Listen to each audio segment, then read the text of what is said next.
Fox News Podcast presents Bret Baier's All-Star Panel. America's got to be in the lead if you want to deal with these threats. We're going to lead. The mourning is over. The Shiva is done.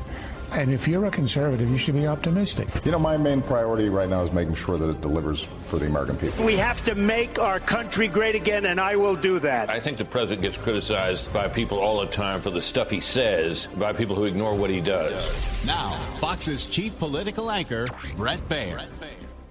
President Donald J. Trump was sworn in as the 47th President of the United States on Monday, stating in his second inaugural speech that the golden age of America begins right now. I will work to build a single nation of justice and opportunity. Today, I say to you that the challenges we face are real. They are serious and they are many. They will not be met easily or in a short span of time.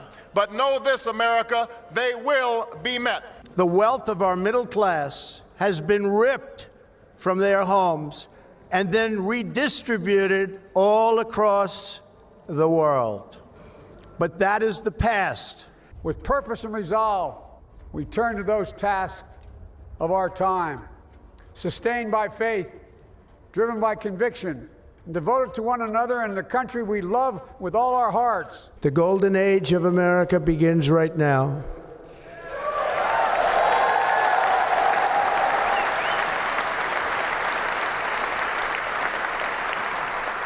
From this day forward, our country will flourish and be respected again all over the world. President Trump wasting no time getting to work, rescinding 78 Biden-era executive actions, among them declaring a national emergency and issuing on the border and issuing pardons for more than 1,000 people involved in the January 6th riots. Meanwhile, overseas, the first Israeli hostages were freed on Sunday after the Gaza ceasefire deal reached between Israel and Hamas went into effect. Over the next 6 weeks, Hamas is expected to release 33 more Israeli hostages as aid trucks flood into Gaza to provide more resources for civilians. To discuss this and more, we bring in our panel. Fox News contributor Katie Pavlich, former Tennessee Congressman, co-host of The Five, Harold Ford Jr., and Fox News Radio Washington, D.C. correspondent Jared Halpern. There's so much coming out. In fact, this afternoon I'm on my way over to the White House. I'll do a special report at the White House, and I have interviews with Larry Ellison, with Oracle and OpenAI, and this public-private cooperation that they're doing for data centers. But in that event, the president's also going to take questions. So he's taken more questions in 24 hours than Joe Biden took in probably a year. Well, and most importantly, we now know who exactly is running the country, whereas for the past 2 years, there's been a big question, especially in the past couple of months after Joe Biden was pushed off the campaign trail, about who is really making these big decisions that were kind of just put out on social media or in a press release and not really thoroughly explained. But looking forward to your interviews from the White House, because AI, when you talk to AI experts, people in the field, people who are in the beginning of this big tech social media push, and then of course this new AI era that we're in, they say that everything in our world, not to mention our country, is going to look different in 3 years. And there are national security implications for that, of course, at the Pentagon, working with these companies to get on board with the new technology that we need to keep Americans safe from new warfare that is playing out in the cybersphere, but also as we're seeing this drone technology overseas in Ukraine and also in the Middle East. And of course, it has a lot to do with how Americans are going to operate every day in terms of getting their information, their medical history, their doctor's appointments. It touches every aspect of American life. So it's a big part of Trump's second term, and these AI giants and these tech giants are also in town working the phones and having meetings on Capitol Hill because they want some kind of regulation. They just want to be the ones who make sure it fits with what their agenda and what their goals are. Jared, it is like drinking from a fire hose, the first day plus of the Trump administration part two. I guess the January 6th pardons and the blanket effort in that received the most controversy and most attention. It certainly did, and I think for two reasons. One, it was a different approach than the Vice President, J.D. Vance, just about a week ago had indicated that the administration was likely to take. He had sort of laid out this plan that would look at these pardons case by case, and it would treat violent and nonviolent offenders differently. That is not what this blanket pardon did. And it's getting criticism not just from Democrats, but we've heard from some senior Republicans on Capitol Hill as well. Mitch McConnell saying no one should excuse violence, particularly violence against police officers. Tom Tillis said he had concerns with any pardons for people who did any harm to police officers. Susan Collins, Lisa Murkowski also both objected to the way this pardon was done. And it is starting, I think, a broader conversation, Brett, with the way that presidents use pardons, because on the way out the door, some controversial pardons from President Biden as well. And so we are spending a lot of time here in the last few days discussing the presidential pardon power and how presidents use it, how they wield it, and whether or not there's any sort of reform that Congress could consider. Yeah, Harold, it's the president dealt with it. He's actually answered reporters' questions more times than I think President Biden has in the last year, and he's only been back in office for a day. He's spent time signing executive orders in the Oval Office and talked about this, saying that most of those people had served 3 years, they'd served time, and he said they were treated horribly. However, politically, for the senators and even his vice president who spoke out about a case-by-case pardon for January 6th versus the people that dealt in violence and actual crimes, it's a little political hot table. It is. Thanks for having me on. I think a couple things. This is a sweeping authority that the president has, whether it's President Trump, President Biden, or any of the 45 others or 44 others who've been president. Or 40 or so others who've been president, you can't check it. I've seen some Republicans and Democrats share their criticisms, as you shared, Brett, and I've seen some in Congress, mostly Republicans, saying they'd like to hold hearings on some of the things that some of the people, especially the family members of President Biden. I think a lot of Democrats texted me yesterday when I was on with you saying there was left a bad taste in their mouth. A lot more Republicans did. But this is something that's in the Constitution. And now that President Trump has done it with a lot of the January 6th offenders, he has that right. He didn't. Shouldn't be a surprise to anyone. He said all of this throughout the campaign that he was going to do this. I do think the part that leaves a bad taste in my mouth about it are the people that committed crimes against police officers and law enforcement. I may come from the Democrat side of the aisle, and there's some things that people think about Democrats when it comes to the law enforcement in our country, but I'm a huge supporter and unapologetic and unconditional about it. And my issues are there, but the president has the authority to do it. I think two other observations. One, the president's speech yesterday was again sweeping also, and had a lot of ambitious agenda items, and I hope he's able to achieve a lot of them. My two takeaways from today, Brett, affirm your point. What he has done in the last 24 hours. Someone remarked to me today, who's a big Democrat, saying, what a contrast this is, seeing the president work like this president is working, visibly working in the office, interacting with the press, interacting with staff, things we didn't see or don't recall seeing over the last year and a half or two from President Biden. Two, he didn't mention in his speech, I went back and watched the speech, the first speech. He gave a lot of speeches yesterday, President Trump, but his first speech, which I think was the one that should be recognized as the most important of the day, but he gave so many, maybe he thinks others are important. But even if you look at some of the others, he didn't mention two things. He didn't mention tax cuts, which obviously are a central part of what the president would like to get done. And I didn't hear him at all use the word affordability, which to me seems like something that he ran on, something that resonated with working class voters. That doesn't mean he doesn't want these things, Brett. I'm just saying they weren't mentioned, and it was just interesting to me. But the real takeaway from today is what you said. We hadn't seen a president work like this in years, in 24 hours, and President Trump deserves credit for that. Panel, we'll hold it right there. Meantime, Jared, the confirmations are moving forward. We expect John Radcliffe of the CIA, Treasury Secretary nominee Bessent to come out of committee and also hit the floor by Wednesday.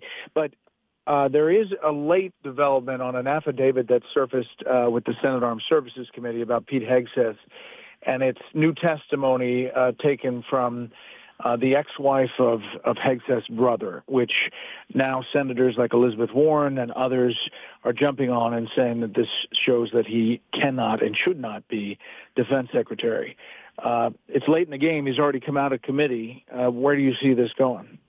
Well, unless it changes the overall outlook, I don't think it's going to change much. Perhaps it slows down the process a little bit more, but Pete Hegseth, since his nomination, has spent a lot of time meeting with Republican senators, particularly those Republican senators who didn't, out of the gate, initially voice a lot of support for him, or at least kept an open mind about him, right? And he met privately with them. He has had that contentious at times hearing. So I don't think the question is whether or not he loses Democratic votes. I think the question is going to be some of these senators who have now signaled support, like Joni Ernst. Does this latest development move the meter at all? And if it doesn't, it seems that he is probably on the road to confirmation. I don't think he's going to be confirmed with Marco Rubio type numbers of 99-0. Maybe no other nominee is, but barring, I think, any sort of last-minute announcement from senators who have already spoken their views on Pete Hegseth, other than perhaps delaying a vote a couple more days, it does not seem to be at this point something that is going to derail that nomination. Yeah, and when these things happen, they get a lot of attention. But it's interesting, Harold, that for the most part, there's this sense on Capitol Hill that he's going to get his nominees. I think there's a question about Tulsi Gabbard still, but for the most part, there's a sense that they have the votes. No, it looks that way with a number of the nominees. I was pleased to see Marco Rubio enjoy the margin that he received today, and it looks as if Scott Bessent may be on track to have similar kind of support from Democrats and Republicans alike. I've not seen. I just saw the headline on the matter involving the Secretary of Defense designee. So I don't know. I have not read it at all. But as I listened to the hearing, I thought Pete did a great job during the hearing. There were some questions that were raised about and around issues of domestic violence by the Democrats. And if Jared is right that it only matters to Democrats, and I don't think that this will probably just make it a closer vote, but you just don't know as these things begin to unfold here. The Tulsi Gabbard one and RFK Jr. are going to be interesting because I think they're going to be tougher questions asked of both of them, and it will be interesting to see if Senator McConnell, who is a polio survivor, if he asserts himself more and forces RFK Jr. to answer questions and get on the record more about some of these things. But I said at the outset, I think I might have been on your show, Brett, that I didn't think any of the nominees would not be confirmed. Having not seen this thing that's just come out on Pete, I still stand by that. I'd be curious to see how this thing here unfolds here over the next few days. But I think you're right. I think by and large, he's going to get, if not everyone, just close to everyone that he wants, he being the president, that he wants in his cabinet. Katie, what else do you think? I mean, it is, nonstop as far as all of the different things, but the big things that are happening in these first days, what's your sense of where we're going to feel it most? Well, first, I just want to comment on the Hegseth allegation. As you mentioned, it was made by Pete Hegseth's ex-sister-in-law, and now his ex-wife, Samantha Hegseth, is on the record saying that she does not believe the information is accurate and that there was no physical abuse in her marriage, and that it's the only information and statement she will be making about her marriage as Pete goes through this confirmation process. So his ex-wife is on the record saying there was no physical abuse. So that looks to be going nowhere in terms of derailing his nomination. In terms of what's next for President Donald Trump, he's going to visit Los Angeles later this week, which of course will be his first big trip to a disaster zone, horrific disaster zone, as president for the second time. And based on all of the executive orders that we saw yesterday, I was joking to friends, like, is there anything left to do in the second term after everything that's happened?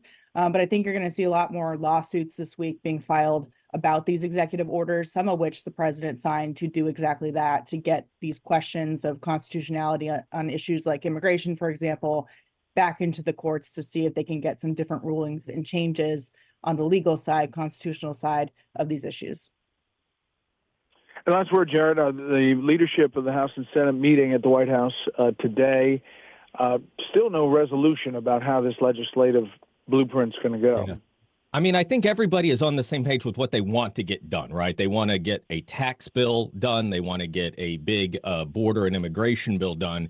President Trump has talked about a big, beautiful bill that does all of that. That seems to be the preferred path for the Speaker of the House as well. But the Speaker of the House does not have to deal with the reconciliation rules that Senate Majority Leader Thune does. And Thune seems to be a little bit more mindful that the more you put into a bill, the more roadblocks can pop up in the Senate as they deal with those budgetary rules.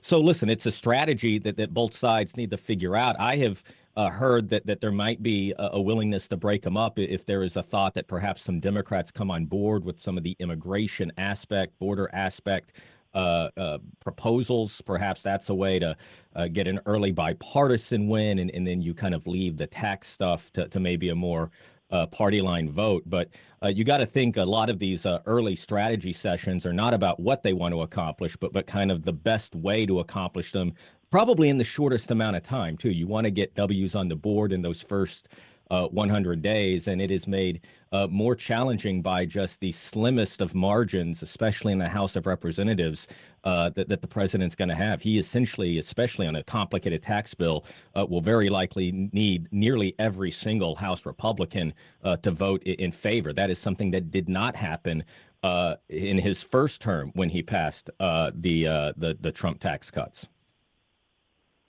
All right, panel, thanks so much. Now for a bit of history. On January 20th, 1937, Franklin Delano Roosevelt became the first U.S. president sworn in to office on January 20th. Initially, Congress set March 4th as the date for commencing proceedings in 1789, largely due to the time it took for officials to count votes and to account for poor road and weather conditions for those traveling to the big event. But this months-long gap often caused tension between the outgoing and incoming administrations. So in 1933, when advancements in technology and travel had majorly improved America, the 20th Amendment was ratified, changing Inauguration Day to January 20th and the first session of the new Congress to January 3rd. That'll do it for this week. You can hear more of this series at foxnewspodcast.com or wherever you download podcasts. Make sure to leave a rating and a review. We want to hear from you. For Katie, Jared, and Harold, I'm Brett Baer. We'll see you next time. Listen ad-free with a Fox News Podcast Plus subscription on Apple Podcasts, and Amazon Prime members can listen to this show ad-free on the Amazon Music app.